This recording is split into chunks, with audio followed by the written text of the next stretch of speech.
Assalamualaikum warahmatullahi wabarakatuh.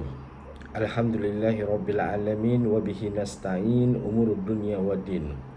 Rabbi shrah li sadri wa yassir li amri wahlul 'uqdatam min lisani yafqahu qawli.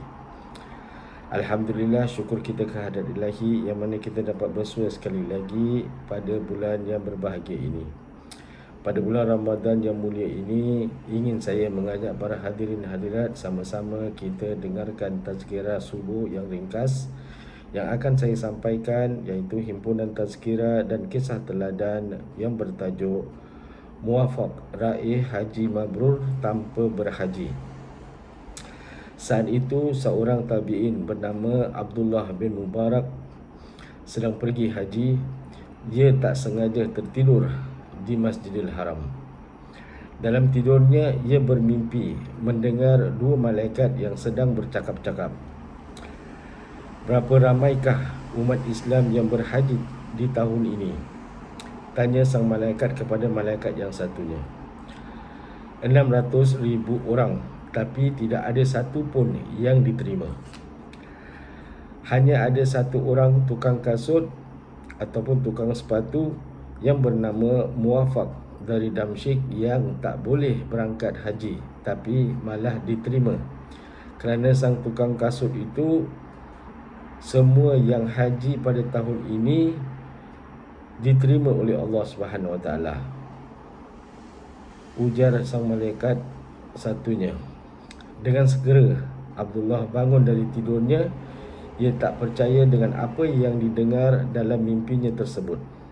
Namun untuk menjawab rasa penasarannya, sepulangnya dari perjalanan haji, ia datang ke Damsyik dan mencari tukang kasut tersebut. Akhirnya sampailah ia ke Damsyik dan boleh menemukan rumah orang bernama Muwafaq. Ia pun yakin mimpinya tadi bukan sembarang mimpi, tetapi merupakan sebuah petunjuk dari Allah Subhanahu Wa Taala. Ia berhasil menemui Muwafaq. Ia pun masuk ke rumahnya dan dimulailah pembicaraan untuk mencari jawapan atas rasa penasarannya.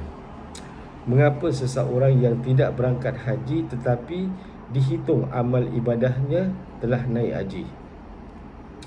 Kebaikan apa yang telah kau lakukan hingga kau boleh tercatat telah berhaji, padahal kau tidak pergi?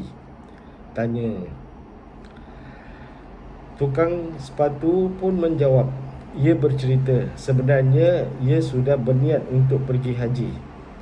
Melihat keadaan ekonominya yang sederhana itu, sangat mustahil untuk mengumpulkan wang yang dipakai untuk bakal berhaji. Namun atas pertolongan Allah Subhanahu Wa Taala, aku tiba-tiba diberikan rezeki sebesar 300 dirham atas jasaku menampal sepatu seseorang, kata Muwafaq mulai bercerita. Dengan sejumlah wang tersebut, Muwafaq berniat untuk pergi haji. Dengan wang yang didapatnya tersebut, ia merasa mampu berangkat haji. Hal ini pun mendapatkan persetujuan isterinya yang sedang hamil. Sebelum niat itu terlaksana, suatu hari isteri Muwafaq mencium bau masakan dari rumah sebelah, iaitu rumah jirannya. Kerana sedang hamil, ia merasa sangat menginginkan masakan yang difikirnya pasti sangat lazat tersebut. Muwafaq pun pergi ke rumah tetangganya dengan maksud meminta sedikit makanan yang baunya tercium oleh isterinya tersebut.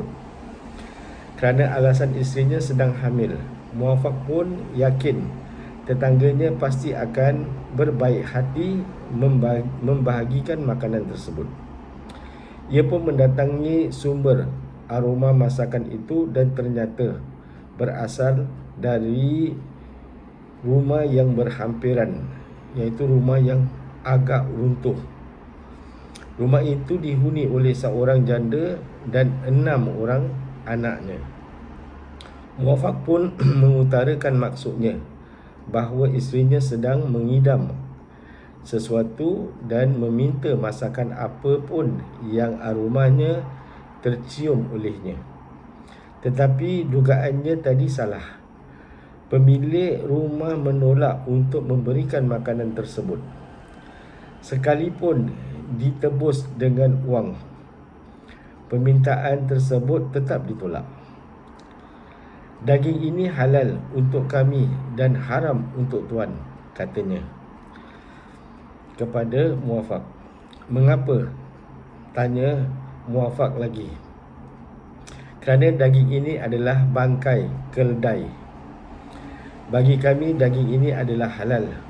Kerana andai kata kami tak memakannya, tentulah kami akan mati kelaparan. Jawab sang janda sambil menahan air matanya. Mendengar ucapan tersebut, spontan aku pun menangis. Lalu aku pulang. Aku ceritakan kejadian itu kepada isteriku. Dia pun menangis. Akhirnya wang bekal hajiku kuberikan semuanya untuk dia. Kenang Muwafaq. Ibnu Al-Mubarak tak boleh menahan air mata. Ia pun tercengang mendengar kisah ini. Ia tak menyangka amal ibadah sang tukang kasut itu sangat besar. Selama ini ia menganggap ia yang kaya raya ini sangat dermawan. Namun ternyata di hadapannya kini duduk orang yang jauh lebih dermawan dan tulus darinya. Kalau begitu, engkau memang patut mendapatkannya, ucapnya. Para hadirin hadirat yang dikasihi Allah, kisah ini memberikan pelajaran bagi kita bahawa sesungguhnya haji adalah amal yang utama. Berjihad juga merupakan amal utama. Namun menolong anak yatim atau membantu anak yatim, orang miskin dan terlantar merupakan amal yang lebih utama.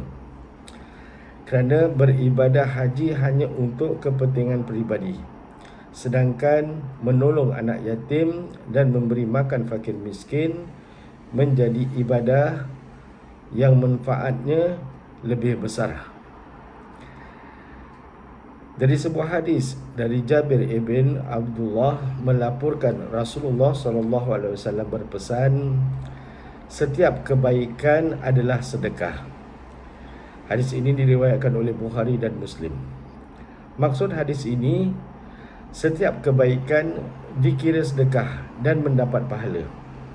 Apabila seseorang itu melakukan kebaikan kepada orang lain, sama ada dengan wang, tenaga, nasihat, perkataan, senyuman dan sebagainya, ia dikira sedekah. Nilai sesuatu kebaikan atau sedekah begitu besar di sisi Allah Subhanahu wa taala, asalkan ianya ikhlas. Wallahu a'lam bissawab. Sampai di sini saja buat seketika ini. Mudah-mudahan apa yang disampaikan memberi manfaat kepada kita, keluarga kita dan masyarakat Islam amnya. Di sini ingin saya mengambil kesempatan menyusun 10 jari seandainya penyampaian tazkirah saya ada yang menyinggung perasaan atau kata-kata yang tidak memuaskan, harap diampunkan. Dengan ini saya mengucapkan selamat Hari Raya Aidilfitri minal faizin wal maqbulin. Semoga hari raya tahun ini diberkati oleh Allah Subhanahu wa taala, diampunkan dosa kita, dipelihara kebersihan jiwa serta dihindarkan segala wabak. Amin ya rabbal alamin.